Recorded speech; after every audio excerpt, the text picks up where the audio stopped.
ஒரு நாள் ஒரு நரி வெளியே கிளம்பி சென்று கொண்டிருந்தது. அப்பொழுது அது ஒரு காகம் கீழே இறங்கி ஒரு வெண்ணெய் துண்டை தன் அலகால் எடுத்துக் கொண்டிருந்ததை பார்த்தது. அதன் பிறகு அந்த காகம் பறந்து ஓர் உயரமான மரத்தின் கிளை ஒன்றில் சென்று அமர்ந்து கொண்டது. இந்த வெண்ணெய் துண்டு ரொம்ப சுவையா இருக்கும் போல இருக்கே. எனக்கு அத சாப்பிடணும் போல இருக்கு. நான் ஒரு நரி, அத சாப்பிடுற தகுதி எனக்கு இருக்கு. ரொம்ப சாமர்த்தியமா இனிக்க பேசுற திறமை எனக்கு இருக்கு. கூடிய சீக்கிரமே அத நான் சாப்பிடுவேன்.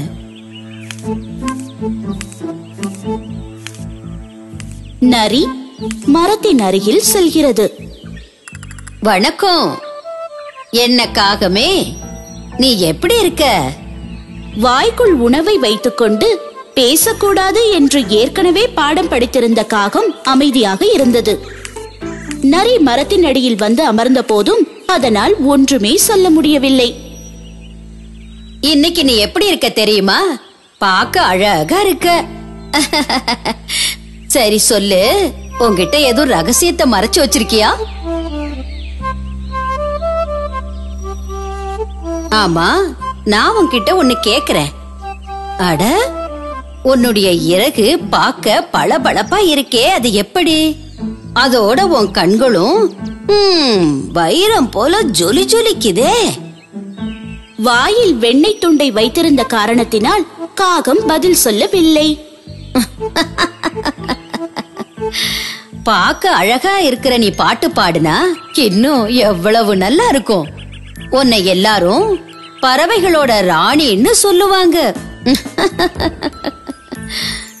நரியின் சாதுரியமான பேச்சுகளை கேட்ட காகம் பறவைகளின் ராணியாக தன்னை நினைத்துக் கொண்டது. உடனே அது தன் வாயை திறந்து பாடத் துவங்கியது.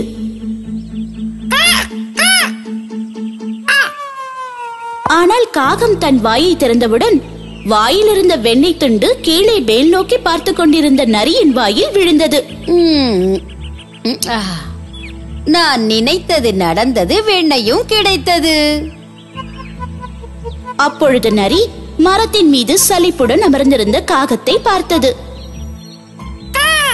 கடவுளே, வெண்ணெய் துண்டு கீழே விழுந்துருச்சு. அதையும் அது திருடிடுச்சு. நிச்சயமா இல்ல. இது எல்லாமே தந்திரம்தான். முட்டாள் காகமே, மரத்து மேல உக்காந்துருக்கிற உனக்கு ஆறுதல் கிடைச்சது. கீழே இருக்கிற எனக்கு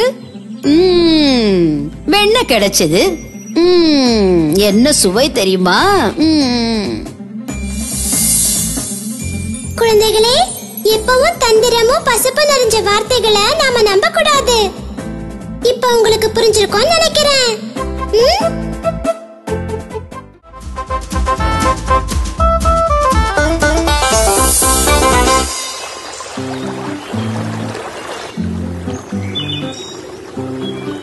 வெயில் காலத்தில் ஒரு நாள் ஓர் எறும்பு குளிர்ந்த சுவையான நதிநீரை குடித்து தன் தாகத்தை தணித்துக் கொள்ள நதிக்கரைக்கு சென்றது.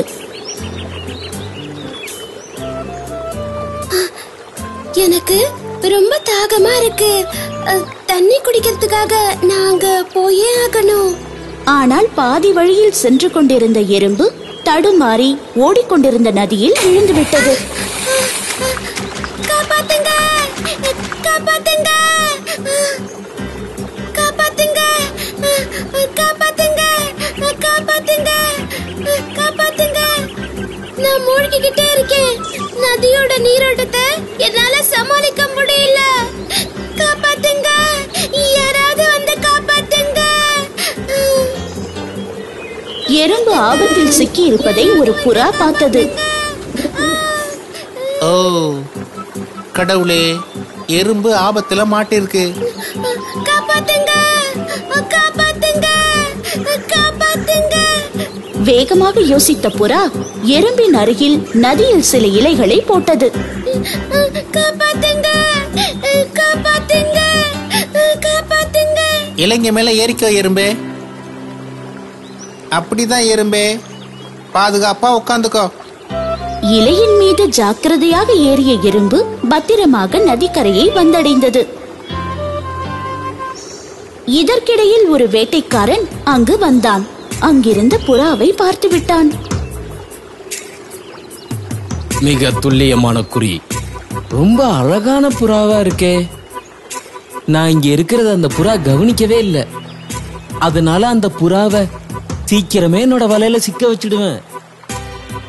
அப்பொழுது நதிக்கரையை வந்தடைந்த எறும்பு புறாவை பிடிப்பதற்காக மரத்தின் பின்னே ஒளிந்திருந்த வேட்டைக்காரனை பார்த்துவிட்டது.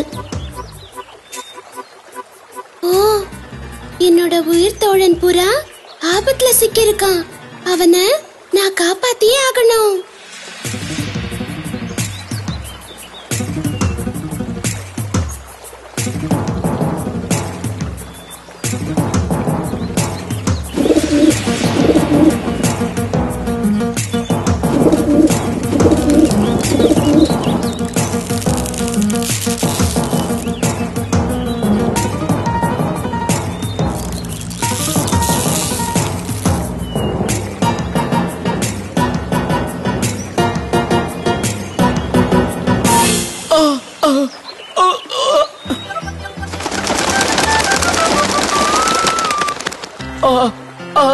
என்னால வலி தாங்க முடியல.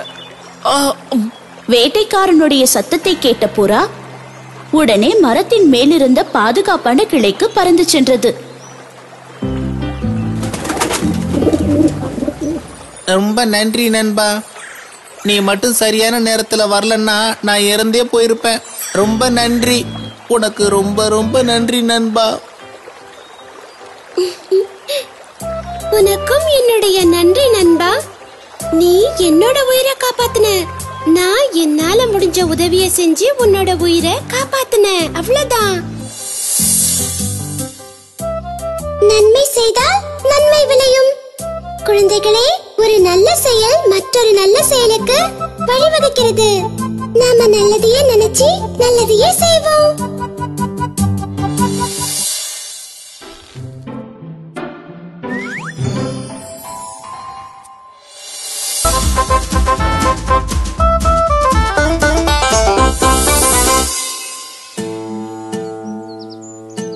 முன்னொரு காலத்தில் நடந்த சம்பவம். ஓர் ஊரில் ஒரு விவசாயி வாழ்ந்து வந்தான். அவன் மிகவும் ஏழ்மை நிலையில் இருந்தான். அவன் மிகவும் கஷ்டப்பட்டு உழைத்தான். அதன் மூலம் கிடைத்த வருமானம் அவன் தேவைகளுக்கு போதுமானதாக இருந்தது. ஒரு நாள் மாலை வேலையிலிருந்து வீடு திரும்பிய அவனுக்கு மிகவும் பசித்தது.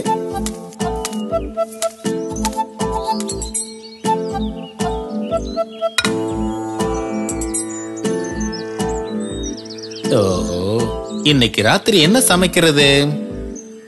அதே நேரம் அவனது குடிசை வாசலில் ஒரு கோழி கூவும் சத்தத்தை அவன் கேட்டான். அந்த கோழி எனக்கு நல்ல விருந்தா இருக்கும்னு நினைக்கிறேன்.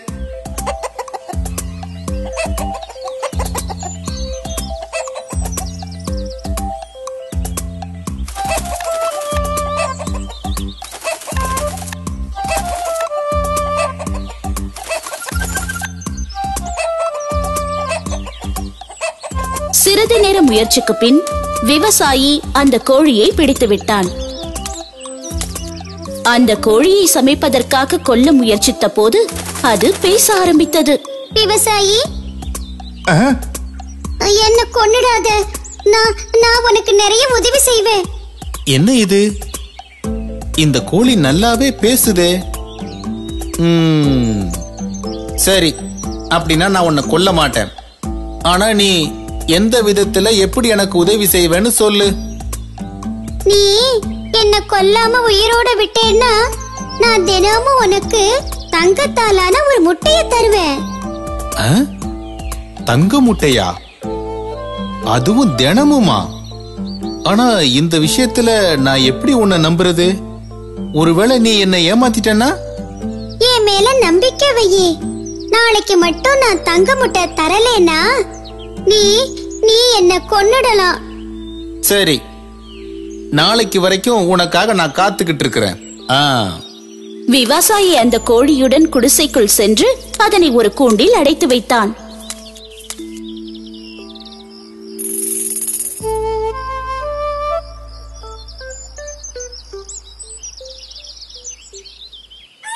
அடுத்த நாள் காலை எழுந்ததும் அவன் கோழி கூண்டின் அருகில் சென்று அது கூறியபடி தங்க முட்டையை இட்டுள்ளதா என்று பார்த்தான். என்ன இது? ஆச்சரியமா இருக்கு. உண்மையிலே இது தங்க முட்டை தான். அவன் அந்த முட்டையை எடுத்துக்கொண்டு நகரத்திற்கு சென்று அதை விற்க முயன்றான்.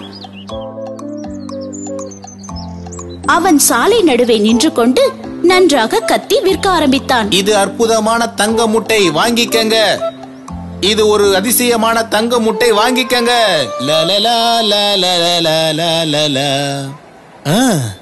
என்னது, உண்மையாவா? இது தங்க முட்டை தானா? நிஜமாவே இது ஒரு தங்க முட்டை தான். இதை கேட்டு அந்த முட்டையை பார்க்க பெரிய கூட்டம் கூடியது. அதை பார்த்து ஆச்சரியப்பட்டனர். எனக்கு இந்த முட்டை வேணும்பா. இல்ல, எனக்கு தான் வேணும். எவ்வளவு பணம் வேணாலும் தர்றேன், இதை எனக்கு கொடுத்துருங்க. கவலைப்படாதீங்க, இத உங்களுக்கே தந்துடுறேன். நாளைக்கு இதே மாதிரி இன்னொரு முட்டை கொண்டு வர்றேன். எல்லாரும் தயாரா இருங்க. விவசாயி அந்த தங்க முட்டையை விற்று நல்ல லாபம் சம்பாதித்தான். அடுத்த நாள் காலை எழுந்ததும் மறுபடியும் அவன் மற்றொரு முட்டை இட்டிருக்கிறதா என்று பார்க்க போனான். ஆஹா, அற்புதம்! இன்னொரு தங்க முட்டை. இப்பொழுதே இதையும் விற்றுவிட வேண்டும். மற்றும் ஒரு முறை அவன் நகரத்திற்கு சென்று தங்க முட்டையை விற்றான். அதிசயமான தங்க முட்டை வாங்கிக்கங்க. சரி சொல்லு, இந்த முட்டையை நானே வாங்கிக்கிறேன். நாளுக்கு நாள் அவனுக்கு தங்க முட்டைகளை கொடுத்து கொண்டே இருந்தது. கோழி கொடுத்த தங்க முட்டையினால் அவனிடம் பணம் சேர்ந்து கொண்டே இருந்தது. ஒவ்வொரு நாளும்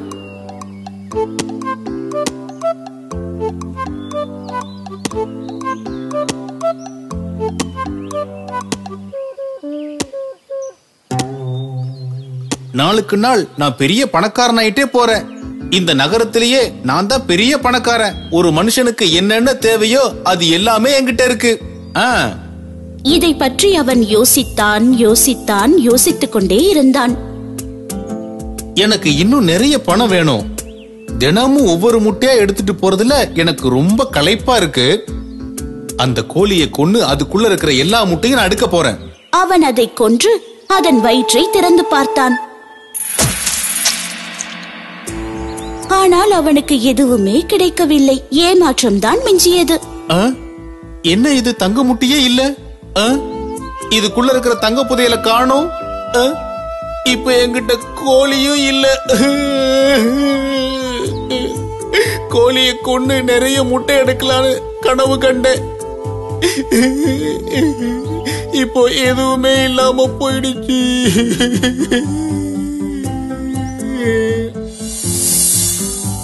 இந்த கதையில இருந்து நாம ஒரு விஷயத்தை தெரிஞ்சுக்கிட்டோம். அது என்னன்னா குழந்தைகளே, பேராசை பெரும் அழிவை தரும்.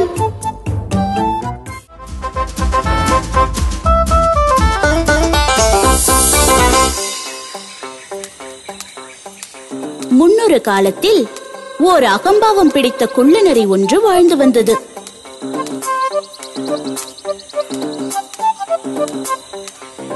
ஒரு நாள் அது பக்கத்து கிராமத்தில் இருந்து தன் சொந்தக்காரரை பார்க்க புறப்பட்டது. இன்னைக்கு நாள் நல்லா இருக்கு.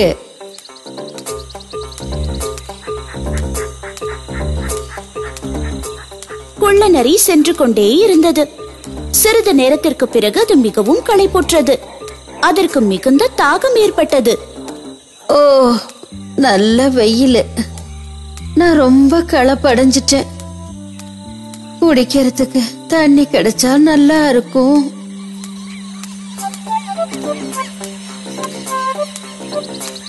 நடந்து கொண்டே இருந்தது. தாகம் அதிகமானதை தவிர குறையவில்லை. எனக்கு தாகத்தோட பசியும் எடுக்குது. என்கிட்ட சாப்பிட எதுவுமே இல்லையே. இந்த இடத்துலயும் சாப்பிட எதுவும் கிடைக்கல. நான் இன்னும் ரொம்ப தூரம் நடந்து போகணும் போல இருக்கு. ஓ, நான் பேசாம வீட்லயே இருந்திருக்கலாம்.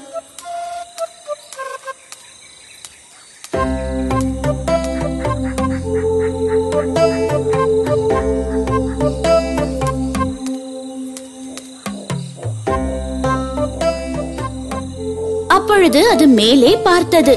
அங்கு நன்கு பழுத்த திராட்சை தோட்டத்தை அது கண்டது.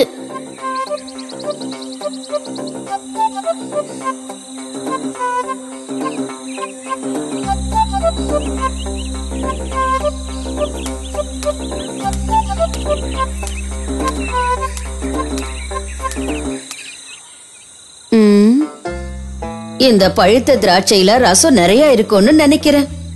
ரொம்ப சுவையா இருக்கும்னு எதிர்பார்க்கிறேன். ஆஹா, அந்த கொத்து தான் ரொம்ப அழகா நிறைய திராட்சைங்களோட இருக்குது. எனக்கு சாப்பிட கொஞ்சம் திராட்சைங்க கிடைச்சா நல்லது. இத சாப்பிட்டா பசி அடங்கும். கொள்ளநரி திராட்சை கொத்தை பிடிக்க முயற்சி செய்தது. அது உயர எழும்பி குதித்தது. ஆனால் அதற்கு எட்டவில்லை. அடுத்த முறை தன்னால் முடிந்த மட்டும் அது உயர எழும்பி குதித்தது.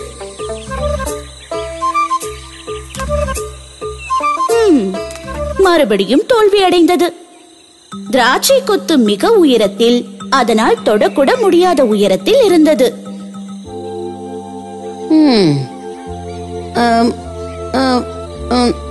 நான் யோசிக்கிறேன். இல்ல இல்ல இல்ல இல்ல நான் யோசிக்கிறேன். இந்த திராட்சைங்க பழுக்கவே இல்லைன்னு எனக்கு தெரியும். ஆனாலும் திராட்சை கொத்தையே பார்த்து கொண்டிருந்தது. ஒருவேளை நான் கனவு காண்றேனா? இது நிஜம் இல்ல. நான் இந்த திராட்சைங்களை பார்க்கவே மாட்டேன். அது கசக்கும். பார்க்க பழுத்து ரசம் நிறைய இருக்கிற மாதிரி தெரிஞ்சாலும் இதெல்லாம் கசப்பானதுதான். குள்ளநரி அந்த இடத்தை விட்டு செல்ல நினைத்தது. ஆனாலும் அதன் பார்வை மட்டும் திராட்சையை விட்டு விலகவில்லை. இந்த திராட்சை ரொம்ப கசக்கும். உண்மையிலேயே ரொம்ப கசக்கும். அந்த பழம் இனிக்காது. நிச்சயமா அந்த பழம் இனிக்கவே இனிக்காது. அட, இது மேல நாம ஏன் ஆசைப்படணும்? இத நாம சாப்பிடவே கூடாது. குள்ளநரி சென்று விட்டது. தான் கூறியது பொய் என்றாலும் அதனால் வேறு என்ன செய்துவிட முடியும்? இது போல் கூறிதான் அதால் சமாளிக்க முடியும். அன்பான குழந்தைகளே, இந்த கதையிலிருந்து நீங்க என்ன தெரிஞ்சுக்கிட்டீங்க? சிலர் தனக்கு கிடைக்காதவற்றை தவிர்க்க நினைத்தாலும் முடிவதில்லை. சிலருக்கு விரும்பியது கிடைக்காத போது மனம் மறுத்தாலும் கண்கள் கண்டு கொண்டுதான் இருக்கின்றன.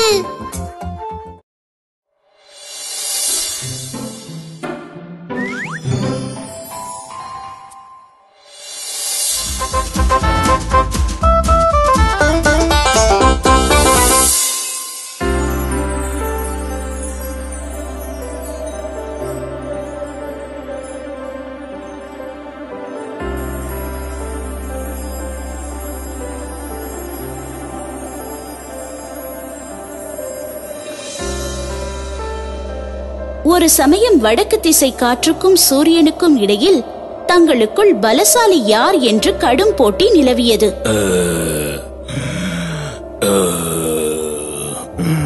நான் உன்னை விட மிக பெரிய பலசாலி. நீ சொல்றது உண்மை இல்ல. நான் தான் எல்லாரோட பலசாலின்னு எல்லாருக்கும் தெரியும். நீ பொய் சொல்கிறாய். நான் தான் பலசாலி. அப்படி சாதாரணமா சொல்லாத நண்பா. என்னுடைய சூடான கதிர்கள் உன்னுடைய குளிர்ந்த காற்றை விட ரொம்ப ரொம்ப சக்தி வாய்ந்தது. அப்படியானால் சரி, நமக்குள் ஒரு பரீட்சை வைத்து பார்ப்போம்.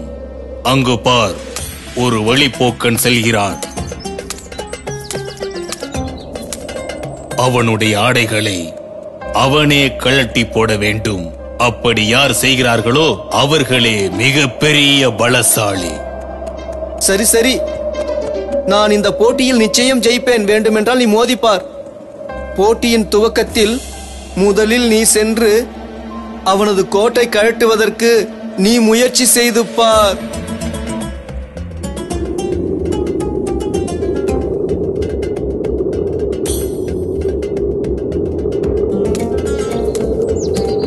உடனே வடதிசை காற்று அந்த வழிப்போக்கன் மீது தன் குளிர்ந்த காற்றை வீசியது.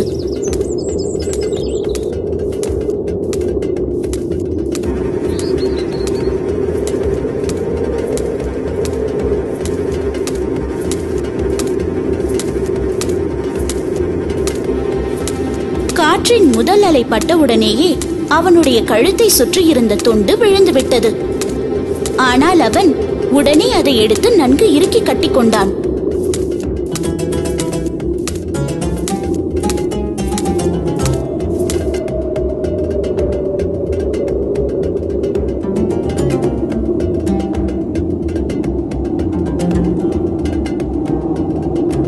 அட கடவுளே, ஏன் இப்படி அநியாயத்துக்கு குளிருது?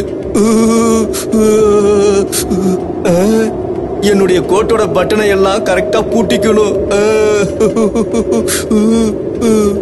இப்படி ஜில்லுன்னு அடிக்கிற காத்த நான் இது வரைக்கும் பார்த்ததே இல்ல. இந்த மோசமான குளிர் காத்து என் கோட்டை கிழிக்காம விடாது போல இருக்க. இப்ப நான் என்ன செய்வேன்?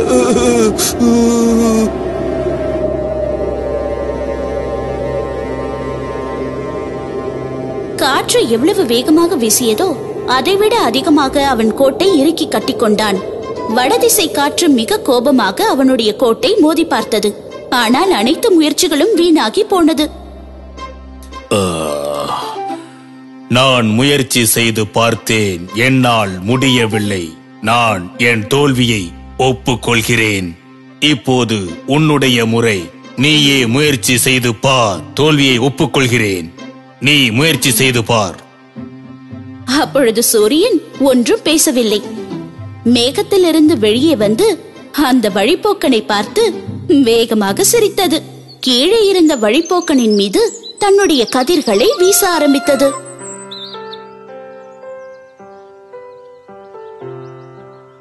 இது எவ்வளவு சுகமா இருக்கு பாத்தீங்களா? சூரியன் ஒளிர்ந்து வெப்பம் அதிகமாகியது. இப்ப வெப்பம் அதிகமா இருக்க. நேரம் செல்ல செல்ல நண்பகல் நேரம் வந்தது. இது என்ன ரொம்ப அதிசயமா இருக்கு. இப்ப சூரியன் சுட்டரிக்கிறதுனால நாம கோட்டு போட வேண்டிய அவசியமே இல்ல.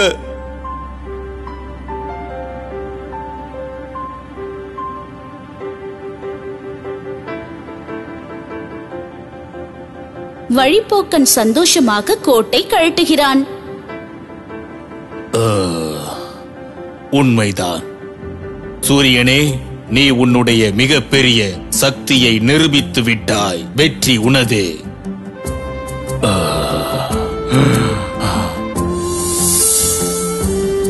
குழந்தைகளே, இங்க பாருங்க. கருணையும் மென்மையுமான நடத்தைதான் வெற்றியை கொடுக்கும். ஆனா வேகமான பலாத்காரமான செயல் தோல்வியே தரும்.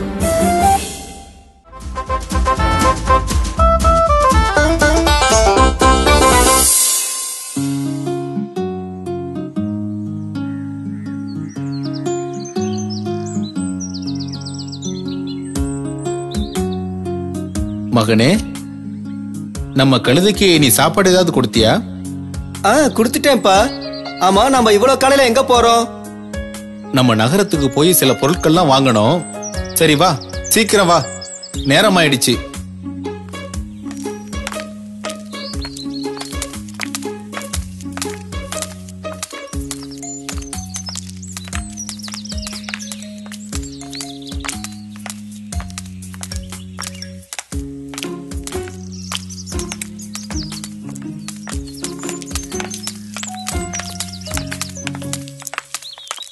Good morning. எப்படி இருக்கீங்க? ஆமா, இவ்வளவு காலையில எங்க கிளம்பிட்டீங்க? நாங்க நகரத்துக்கு போய்கிட்டு இருக்கோம். நான் ஒன்னு சொன்னா கேப்பீங்களா? நீங்க சவாரி செய்யறதுக்கு ஒரு கழுதை இருக்கும்போது ஏன் நடந்து போகணும்? நீங்க அந்த கழுதை மேல ஏறி சவாரி செய்யலாமே. ஆமாப்பா, இவர் சொல்றது சரிதானே. நம்ம அந்த கழுதை மேலே போயிடலாம்ப்பா. உன்னோட அறிவுக்கு ரொம்ப நன்றி. நமக்கு நேரம் ஆயிடுச்சு, நாம சீக்கிரமா கிளம்பலாம்.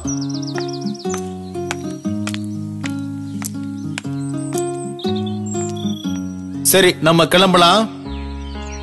நீ நம்ம கழுதை மேல ஏறி உட்கார்ந்துக்கோ மகனே. நீங்க கழுதை மேல ஏறி வாங்கப்பா, நான் உங்க பின்னாடி நடந்தே வர்றேன்.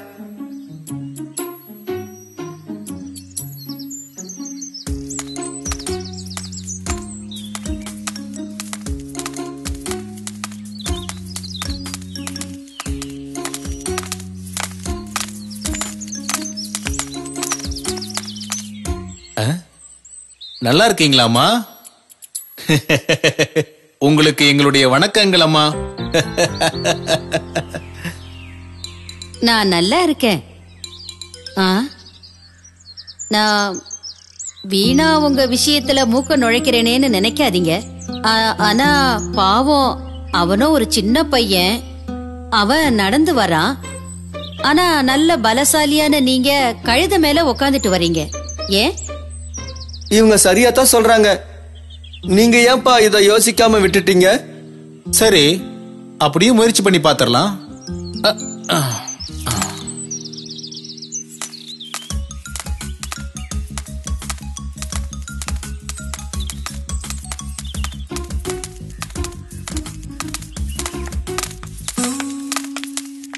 எப்படி இருக்கீங்க? Good morning. நல்லா இருக்கேன். எங்க காலத்துல நாங்க இப்படி எல்லாம் நடந்து போனதே இல்ல. ஒரு இளமையான வாலிபன் இப்படி கழுத மேலையா சவாரி செய்யறது? பெத்த அப்ப நடந்து வர்றான், புள்ள கழுத மேல சவாரி செய்யுது.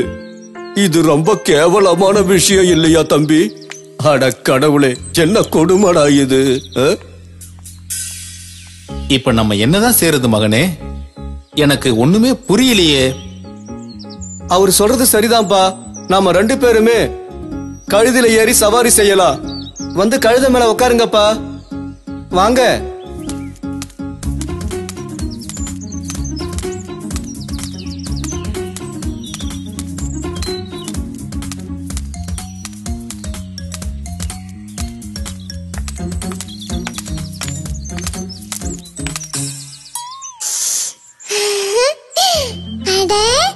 எவ்வளவு அழகான கழுத.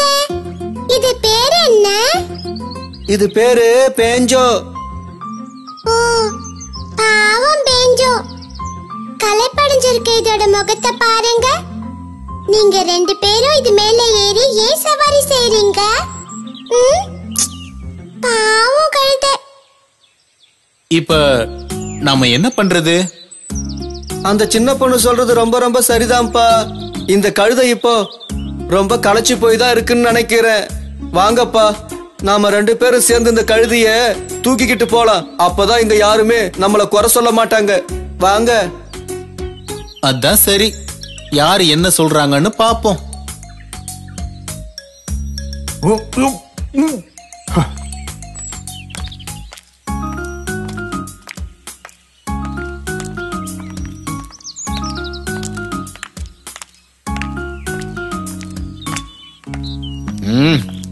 நம்மளோட நிலைமை என்னன்னு பாத்தியா மகனே?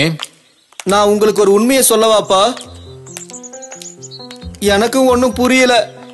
எல்லாரும் அவங்க சொன்னபடிதான் நாம செஞ்சோம். அப்படியும் அவங்கள மகிழ்விக்க நம்மளால முடியல. பாத்தீங்களா? எல்லாரும் நம்மளையே குறை சொல்றாங்கப்பா. அதுவும் இல்லாம நம்மள பார்த்து சிரிக்கிறாங்கப்பா. ஏன்? நான் சொல்றத கேளு மகனே. இந்த உலகத்தை நீ உன்னோட கண்ணோட்டத்திலேயே எப்பவும் பாரு. ஒவ்வொருத்தரும் ஒவ்வொரு கருத்துக்களை சொல்லுவாங்க. எல்லா மக்களையும் நம்மளால எப்பவும் திருப்திப்படுத்தவே முடியாது. எனக்கு நல்லா புரிஞ்சதுப்பா. நாம அவங்கள சந்தோஷப்படுத்த பார்த்தோம், ஆனா அவங்க எல்லாம் நம்மள பார்த்து சிரிக்கிறாங்கப்பா. இனிமே நாம என்ன பண்றதுன்னு சொல்லுங்கப்பா. எப்பவும் நீயா சொந்தமா யோசிச்சு ஒரு முடிவுக்கு வா. அப்படி நீ எடுக்கிற முடிவுதான் நல்ல முடிவா இருக்கும். இனிமே யாருடைய அறிவுரையும் இல்லாம எனக்கு என்ன செய்யணும்னு நல்லாவே தெரியும்பா. நீங்க பாதி தூரம் வரைக்கும் கழுத மேல சவாரி செஞ்சுக்கிட்டு வாங்கப்பா. மீதி தூரத்துக்கு நான் கழுத மேல சவாரி செஞ்சு வர்றேன்ப்பா. அப்பப்ப நாம 2 பேரும் மாத்தி மாத்தி நடந்து போகலாம். அப்ப இந்த கழுத பேஞ்சோவுக்கு நல்ல ஓய்வு கிடைக்கும்பா. என்னப்பா, நான் சொல்றது சரிதானப்பா?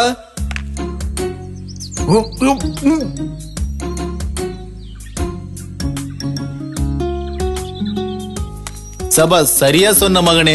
நம்ம அப்படியே செய்வோம். வா பெஞ்சோ, நம்ம போகலாம். வா வா போலாம். யாரு என்ன சொன்னாலும் பரவாயில்லப்பா.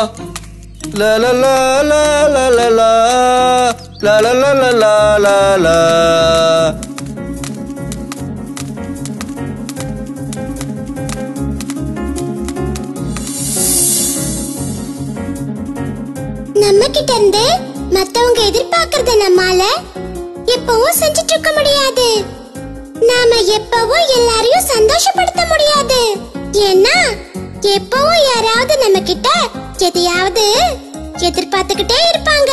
குழந்தைகளே, மத்தவங்களோட வளரல நாம கேட்க கூடாது. புரிஞ்சுதா?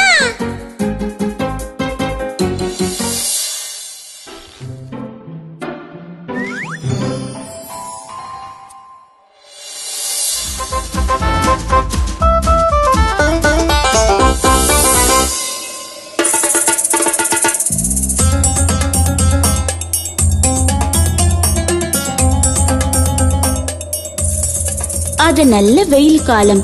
ஒரு நாள் ஒரு குள்ள நரி காட்டிற்குள் சென்று கொண்டிருந்தது.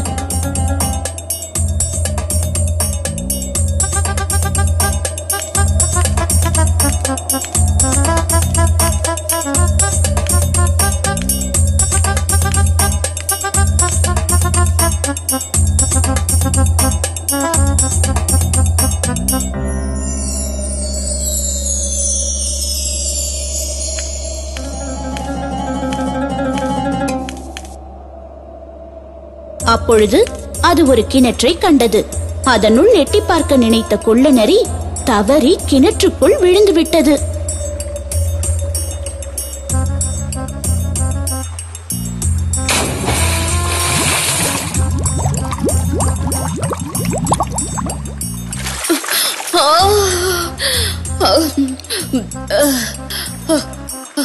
அட, இந்த கிணறு ரொம்ப ஆழமா இருக்கே.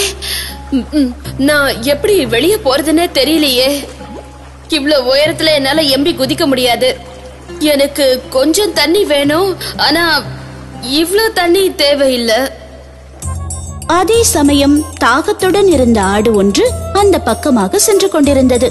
கிணற்றுக்குள் இருந்து சத்தம் வருவதை அது கேட்டது.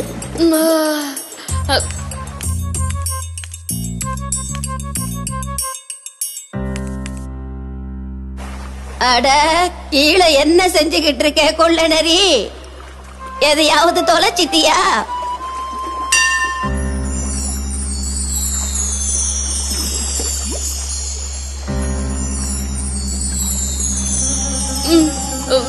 இல்லை என் அருமை நண்பா, எனக்கு ரொம்ப தாகமா இருந்தது. அதான் இங்க தண்ணி குடிக்கலான்னு வந்தேன். இந்த தண்ணியை குடிச்சா ரொம்ப உற்சாகமா இருக்கு. நீயே கீழே வந்து சோதிச்சுதான் பாரு.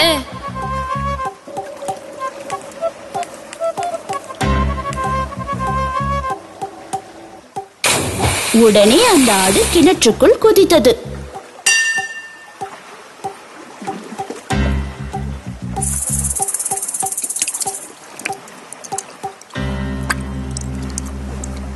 நீ சொன்னது சரிதான். இந்த தண்ணி சுவையாவும் புத்துணர்ச்சியும் கொடுக்குது. ஆனா நாம இங்க இருந்து எப்படி வெளியில போறது? என்ன செய்யறது? கிணத்தோட மேல் பாகம் ரொம்ப உயரமா இருக்கு. நீ மட்டும் நின்னபடி இருந்தா நான் உன் முதுகு மேல ஏறி வெளியே போயிடுவேன். நான் வெளியேறதுக்கு அப்புறம் நீ இந்த கிணத்தை விட்டு வெளியே வர்றதுக்கு நான் மேல இருந்து உனக்கு எப்படியாவது உதவி பண்ணுவேன். ஆடு நின்றபடி இருக்க குள்ள நரி அதன் மீது ஏறி வெளியே வந்து விட்டது.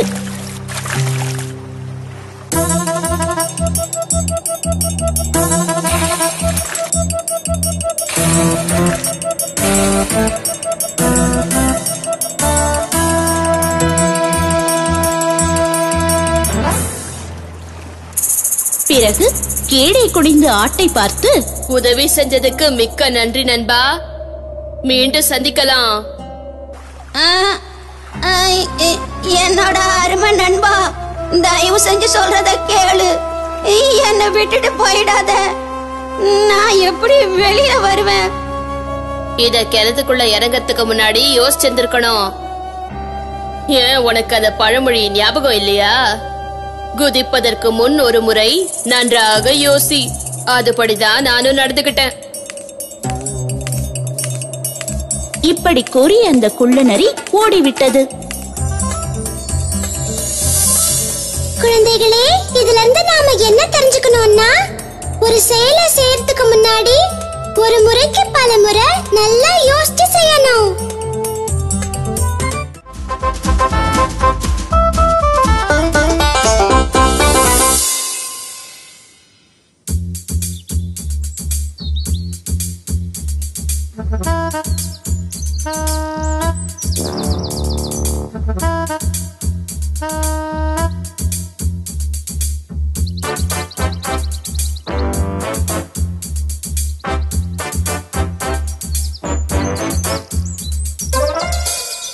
உனக்கு அந்த சத்தம் கேக்குதா? இல்ல, எனக்கு எந்த சத்தமும் கேட்கல.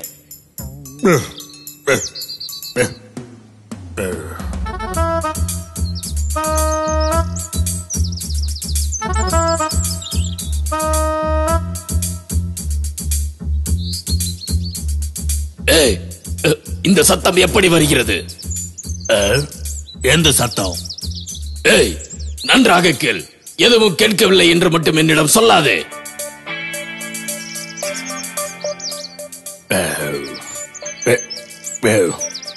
அதுவா, எனக்கும் கேக்குது. என்னோட வயிற்றுல இருந்து அது வருது. எனக்கு பசிக்குது. மேற்கொண்டு எதுவும் கேட்காத.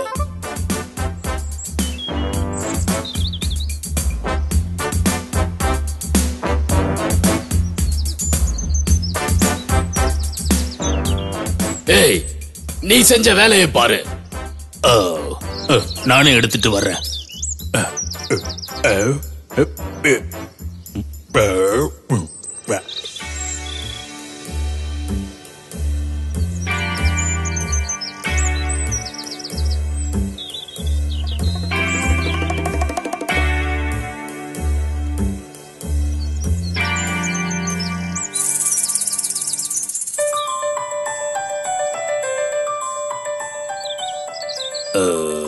இங்க பாரு, இங்க ஒரு எலும்பு இருக்கு.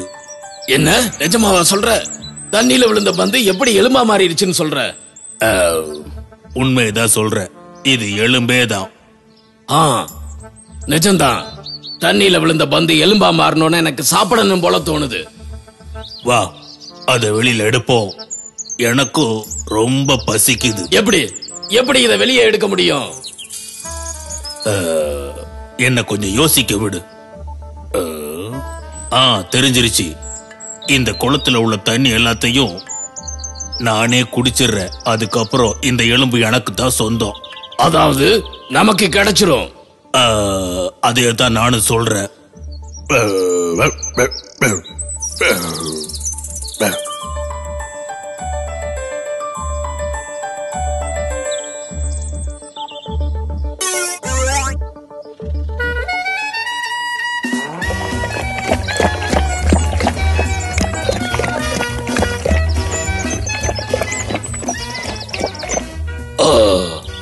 இதுக்கு மேல என்னால கொஞ்சம் கூட குடிக்க முடியாது.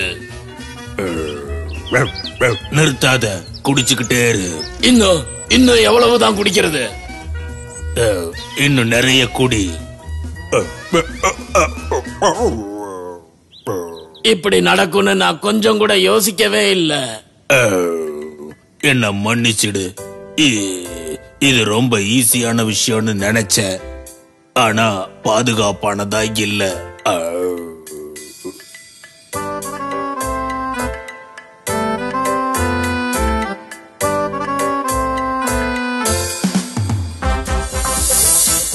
இங்க பாருங்க குழந்தைகளே, எந்த வேலையை செஞ்சாலும் அத நம்மளால செய்ய முடியுமா இல்ல பாதுகாப்பானதான்னு யோசிச்சுதான் செய்யணும்.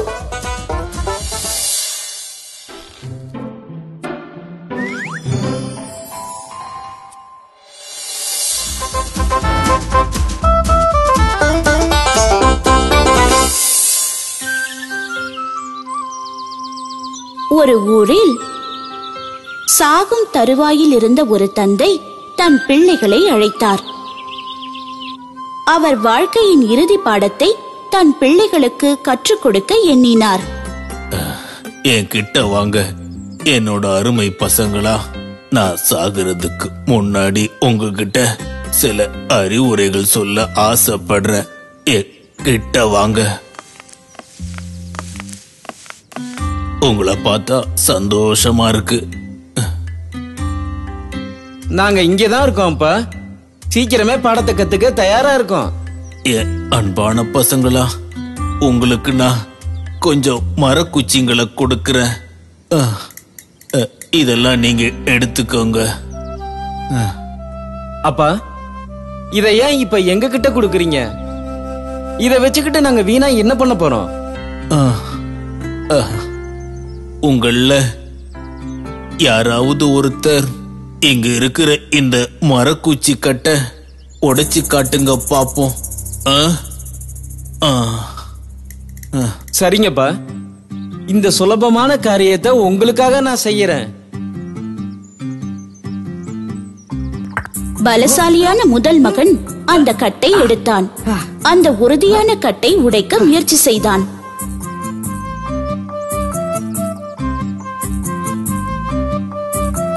மன்னிச்சுக்கோங்கப்பா. நீங்க என்கிட்ட சொன்னதை என்னால செய்ய முடியல. என்னோட முழு பலத்தையும் பயன்படுத்தி பார்த்துட்டேன், ஆனாலும் என்னால உடைக்க முடியல. இது ரொம்ப உறுதியா இருக்குப்பா. என்னால முடியும். அந்த கட்டை என்கிட்ட கொடு. நான் பலசாலி தான், அதை உடைச்சு காட்டுறேன்.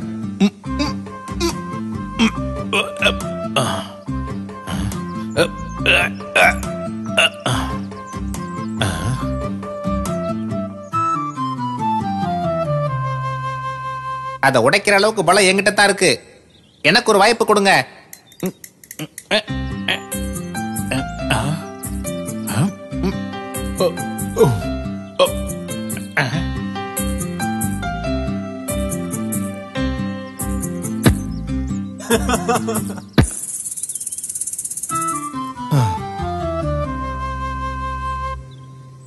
மூன்று பிள்ளைகளும் வெட்கி தலை குனிந்து நின்றனர்.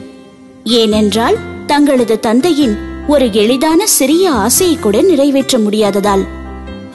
உங்களோட சொந்த பலத்தை வச்சு இந்த கட்டை உடைக்க முடியல. இப்ப அத தனித்தனியா பிரியுங்க. பிரிச்சதுக்கு அப்புறம் ஒவ்வொரு குச்சியா எடுத்து வைங்க. பிரிச்சு வைங்க. அவர் கூறியது போலவே மூன்று பிள்ளைகளும் உடனே செய்தனர். இப்போ அந்த குச்சிகள் எல்லாத்தையும் உடைங்க.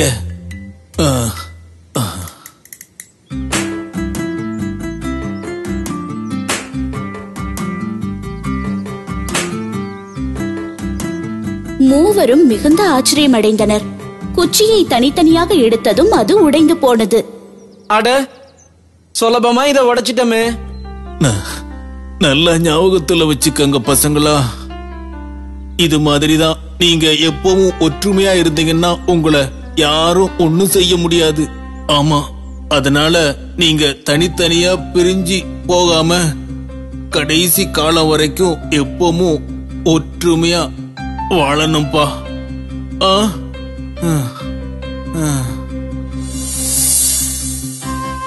குழந்தைகளே, ஒரு செயலை ஒற்றுமையா செஞ்சோம்னா அது சீக்கிரமா முடிஞ்சிடும்.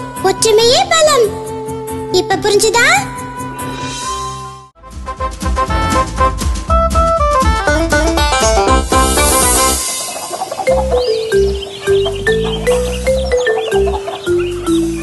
முன்னொரு காலத்தில் ஒரு வயல்வெளியில் கோழிகள் நிறைந்திருந்தன.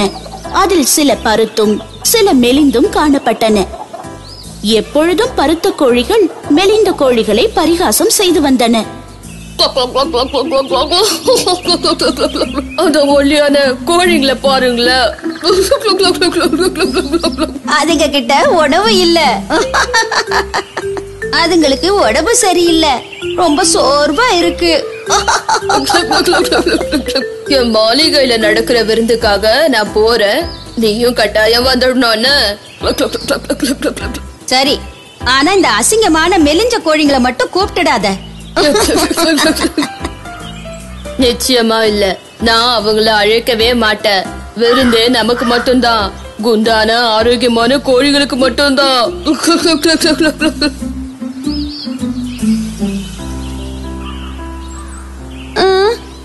இன்னைக்கு நீ என்ன செய்ய போற? ஒன்னும் இல்ல. இப்போ விருந்து நடந்துட்டு இருக்கு, உனக்கு தெரியாதா? அவங்க நம்மள கூப்பிடவே இல்ல. நீ ஏன் இப்படி எல்லாம் யோசிக்கிற? நம்ம உருவத்தாலதான் நம்மள கூப்பிடல.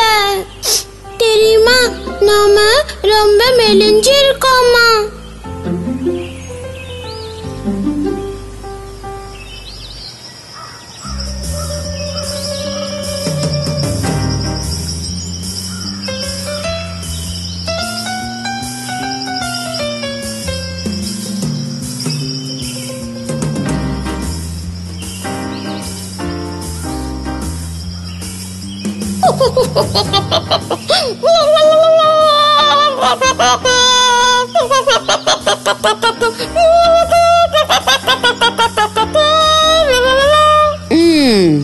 எனக்கு இந்த பாட்டு ரொம்ப பிடிச்சிருக்கு.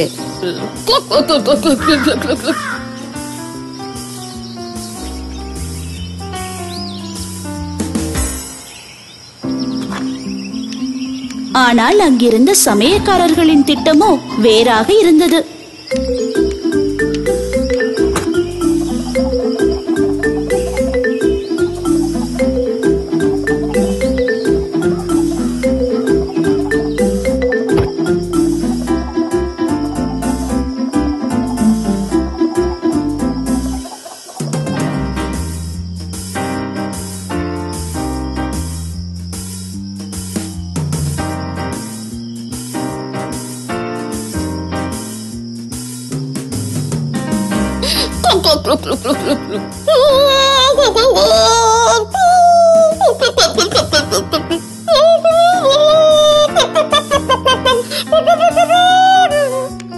திடீரென சமையற்காரர் வருகிறார். அந்த 2 கோழிகளை நோக்கி விரலை நீட்டுகிறார்.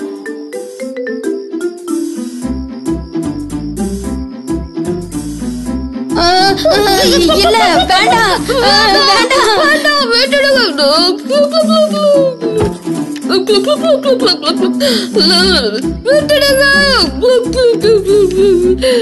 வேண்டாம் மட்டும் ஒளியா இருந்ததா?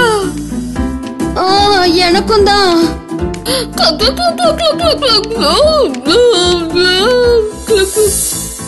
மென்மையான வேற வழி இல்லாதவங்கள நாம குறைச்சு மதிப்பிடக்கூடாது. அவங்க நம்மளை விட அதிர்ஷ்டசாலிகளா இருப்பாங்க. குழந்தைகளே, அதனால யாரையும் காயப்படுத்தாதீங்க. நல்லா புரிஞ்சுக்கோங்க. வாவ், சூப்பர்ல. எங்க சேனலை சப்ஸ்கிரைப் பண்ணதுக்கு ரொம்ப தேங்க்ஸ். சப்ஸ்கிரைப் பண்ணாதவங்க உடனே சப்ஸ்கிரைப் பண்ணுங்க. உங்களுக்கு இந்த வீடியோ பிடிச்சிருந்ததுன்னா லைக் பண்ணுங்க, கமெண்ட் பண்ணுங்க, ஷேர் பண்ணுங்க. பை.